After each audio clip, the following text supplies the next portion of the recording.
Welcome and or welcome back to my channel. I'm Hannah Blackwell and today I'm going to be bringing you a list of my favorite Why Choose romance books. So I have been on my romance game recently, back at it again. This is definitely my most read genre. Most specifically, I really enjoy some Why Choose romances. It's definitely one of my favorite subgenres amongst many others, but I really do enjoy Why Choose. If you haven't heard of Why Choose romance, it's reverse harem, but we don't really use that phrase anymore, obviously, because it's problematic. But the concept is the same. We have one woman and a whole bunch of guys. So if it's more than two guys, so it's like three or more guys and one woman, that is a Why Choose romance. Sometimes this becomes a polyamorous situation. Sometimes the men are together as well and we have sword crossing, and sometimes we do not. That just depends on the book.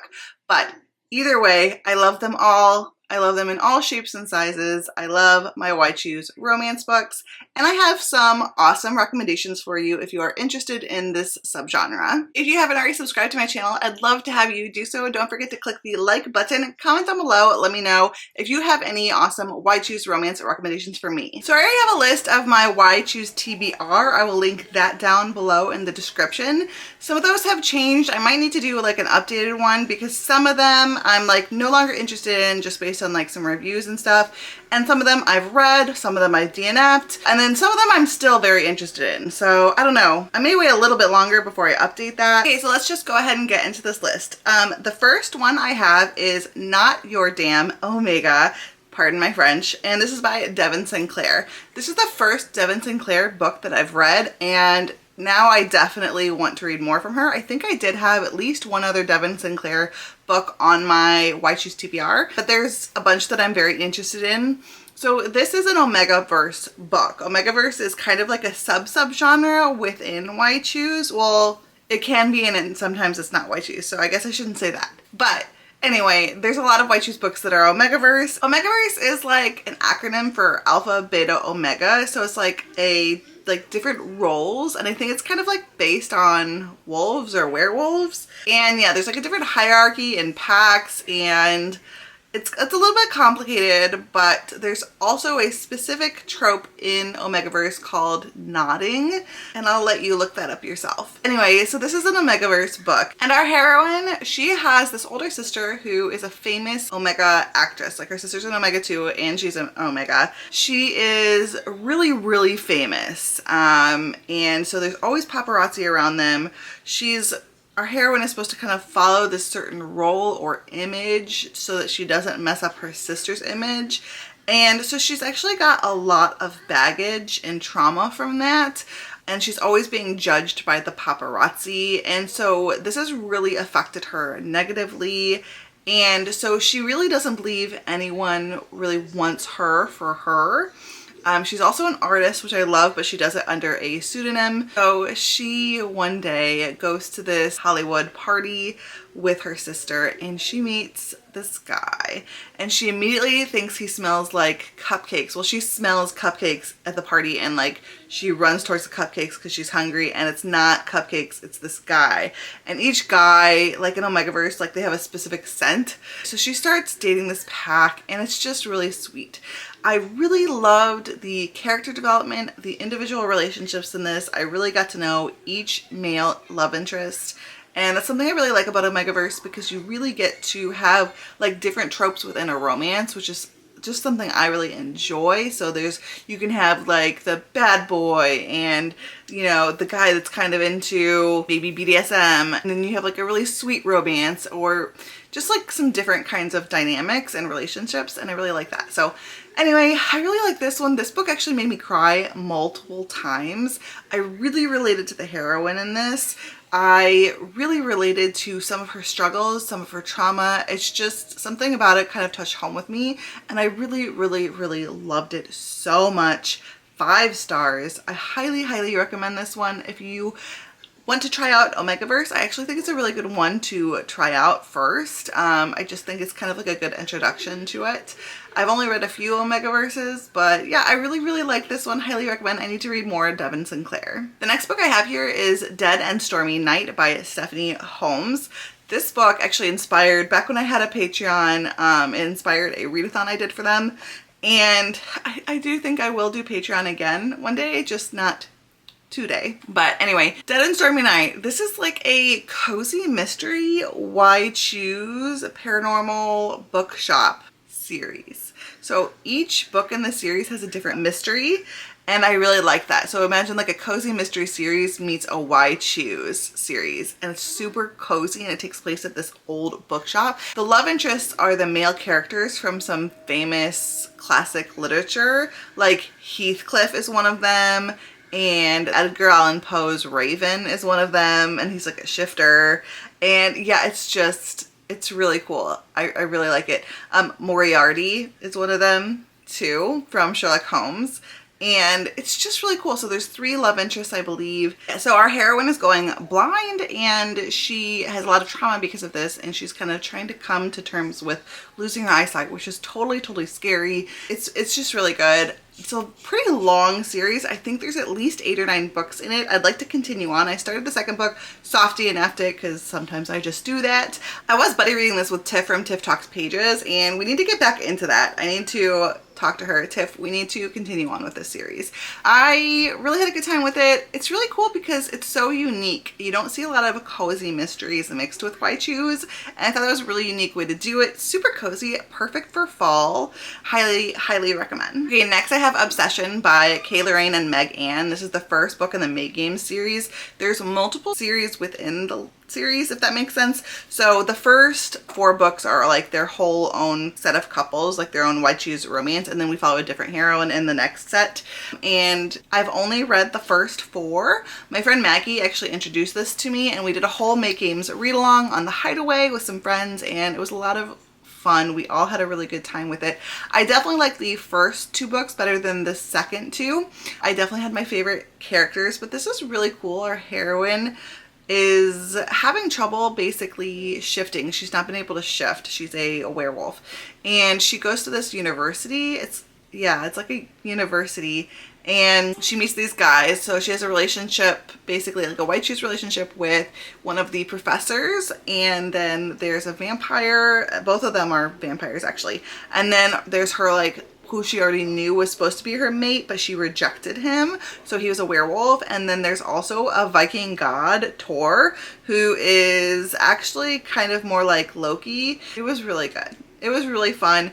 Very like humorous. Don't take it too seriously. You're there for a fun time, not like anything serious. It's just a fun, wild roller coaster of a ride. Overall, highly recommend the series. It's a really great series, fun time. It's probably one of the spiciest books on this list. There is a lot of group situations going on in the series. I don't know about the first book. I'm trying to think. But it's definitely gets spicy pretty quick, I would say. Next I have Ravaged by Monsters by Katie May and Ann Denton. I've read the first 2 books in this trilogy. This is a dystopian, post-apocalyptic monster series. So in this, monsters have taken over the world, and humans are like living in encampments, hiding away. They're being enslaved. Monsters have just fully taken over. And there's these terrors, these monsters that kind of are top tier. So basically you get this ranking, and they're the highest rankings. And it's kind of, I don't know how to explain it, but yeah, you like power up as a monster. So kind of progressive fantasy in a way, but there's these 4 terrors. They are all the highest power ranking, and one day our heroine is doing a supply run for her encampment, and they are trying to get supplies, like medical supplies, at a pharmacy, like very much like Walking Dead, like they're just trying to get by in this post-apocalyptic world, and they get caught by these monsters who then sell her. During this process, when she's like at the auction block, these 4 terrors all realize that she is their mate, but one of them kind of can't accept or doesn't want to accept that the others are also mated to her. So no, it's 3 terrors. I'm sorry, I said 4 terrors. 3 terrors. But anyway, they're all her mate, and they take her back. They win the auction and take her, and it's their romance. There's also like an action kind of plot with this, because the other monsters obviously are trying to power up too, so they're coming for the terrors, and so there is like a action adventure plot with that, and our heroine's in danger, but she's kind of like a badass too. So it's a lot of fun. It's got some interesting scenes in here. It's a good time. It's very spicy, really spicy. I read the first two. I might read the third one. You know, I think, you know, I've had my fun with it, and that's fine. Sometimes I just don't finish these series. I'm like, I don't want to deal with the seriousness towards the end, you know. I like them for their fun times. So sometimes like I don't really worry about finishing Witchy series or certain romance series. Like I'm a serial DNFer of series, but that's okay. I have fun. That's all that matters. Just having fun with what you're reading. So, okay, next is another one that I haven't read the third one. I don't know if I'm going to, but I adored, like 5 stars, adored the first 2 books in the series. So this is Spin the Shadows is the first book, and this is by Kate Corbin. This is like a very sweet, not spicy white shoes. Like I don't think there's any spice in it, at least so far. And our heroine has these like plant powers, which is really interesting. And there's 3 heroes, and there's also like this mystery going on. There's like the Seelie, and then there's like the Unseelie, and one of the heroes is like from The Hunt, and he's like a motorcycle, like The Hunt is like a motorcycle gang. That's kind of really fun.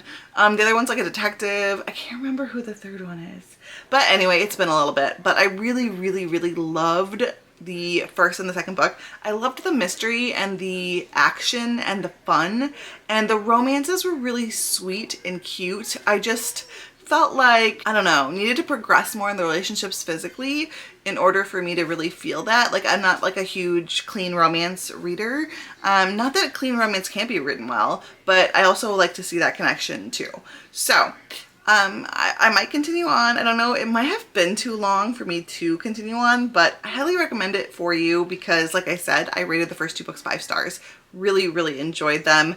If you're looking for like something sweeter to try to dip your toes into white shoes, this might be the one for you, especially if you like fae romances. Okay, so next I have one that's pretty well known. It's another Omegaverse. It's Baby and the Late Night Howlers by Catherine Moon. So this is, I feel like, actually pretty similar to the first book by Devin Sinclair, but I just think the Devin Sinclair one is done a touch better, but Baby and Late Night Howlers has like some other perks to it. It's also got more of the suspense adventure plot to it towards the end, which is a lot of fun. So if you like action, adventure, and suspense in your romances, but you want to try out Omegaverse, I think this is another good entry point to Omegaverse. This is about Baby, and she thinks she's a beta, and one day she perfumes. Basically, like, people can now smell that she is an Omega all of a sudden, so she realizes she's an Omega when she's out at this bar. And this guy saves her. He's this beta, and he takes her to the Omega Sanctuary where she can basically pick her pack. And she ends up picking the poorest pack of the bunch. It's a motorcycle gang, so if you like motorcycle romance, this is another good one for you. And yeah, so she meets them, and they didn't think they'd ever get an Omega. They didn't have anything ready for an Omega, so it's kind of like they're all trying to figure it out together. And like I said, there's also this action, adventure, suspense plot as well. And it was just a lot of fun. Really good. I do think it did suffer a little bit from Catherine Moon's excessive page count issue. She tends to have 50 to 100 pages too long of her books. They just kind of, they go on a bit long. But she's also really great at writing really fun Witchy books that are enjoyable. I also read like her monster romance one, which was a lot of fun. And that one also was a little bit too long, so I had to like skim the last little bit. But in general, if you're okay with that, then that's fine. Like, if I was going to tweak one thing about Catherine Moon's writing, it would just be like, cut out 50 pages. It doesn't matter where, because most of it's just smut anyway. Highly spicy. Very spicy. Like, so if you're looking for a super spicy motorcycle romance to try out Omegaverse, check it out. This one is actually a series too. So the second one is Lola and the Millionaires, and I think there's actually 2 books in that series. I read the first one, I think. But anyway, so yeah, Baby and the Late Night Howlers, another awesome Witchy romance book for you to check out. I obviously have to talk about Mary Mystery. If you guys have followed me for a while, you know that Mary Mystery is one of my favorite Witchy authors. And we're going to talk about Traitor Witch today because this is my favorite series of hers. And this is a witchy pirate romance series. I loved this whole series. high action adventure, like adventure and intrigue and war and just like uprisings and just amazingness all happening. Lots of political stuff too, like alliances and lots of pirating. It's a lot of fun. This is a lot of fun. It's not super spicy, so just be ready for that. I'm not sure if there's really much spice at all. There's definitely steam in the first book, but not spice. But it does get spicy, especially as you move on through the series. It gets spicier and spicier. This is fun. There's a lot of heroes in this. I think it's like 6 heroes. And I would say she focuses equally on the romance and then equally on the plot, like the fantasy aspect and the action adventure plot that's going on as well. If you also are a fantasy reader and you're looking for a lot of that aspect in your book too, this is a great one to check out. I just love this so much, the whole series. The heroine in this book is probably one of my favorite heroines. She's a witch and she's a badass, and she's got this talking cat, and the cat is amazing. So animal companion. This is just a really awesome series. If you want some pirating adventure, check this out. It's just fun. It's so much fun. It's probably my favorite Why Choose romance series ever. So highly, highly, highly recommend. Next I have I think this is actually the first Why Choose book I ever read, and this is called Friends with the Monsters by Albany Walker. I do need to try more Albany Walker. I only read the first book, and I think this is a duology. I own the second one, but it's been so long that I feel like I don't think I can pick it up. I think I'd have to reread the first one. But because there is actually like a plot going on as well, like an action suspense plot going on outside of just the romance. But our heroine is like a monster. She doesn't look like a monster. And then our heroes, there is like a lion shifter, there is like the Grim Reaper, and there is, shoot, what's the other one? Oh, a berserker. So lots of cool monsters in this one. It's really good. It's really spicy. It's really steamy. It's a lot of fun. And then there's witches in it. There's just a lot of action and adventure. The heroes aren't ready to be like in a Why Choose, so it's one of those like where they're reluctantly sharing, and there's like hurt feelings sometimes and that kind of drama with it. It's just really good. It's a really good time. It got me into Why Choose romance. And if you like monster romance and you haven't read it, check it out. I don't see people talking about it a lot, maybe because I don't think it's on KU, but it's really good. It's really good. It's got a really cool cover too, and I just, yeah, highly recommend. I need to read more Albany Walker for sure. She has a good backlist, so I need to get on that. Okay guys, so those are my Why Choose recommendations for you for today. It's not every Why Choose book that I've read, but those are the ones that I've loved the most. Let me know down below in the comments recommendations that you have for me for Why Choose romances, or let me know if you've read any of these and what your thoughts on them were. All my social media is linked down below in the description, including my Goodreads Instagram, the Hideaway Discord. Don't forget to click the like button, and until next time, fellow readers, keep reading and living your best life. Guess you're trying to stay strong and fake a smile until I look away. But I've known you too long, it hurts to watch your blue eyes fade to gray as you fade away.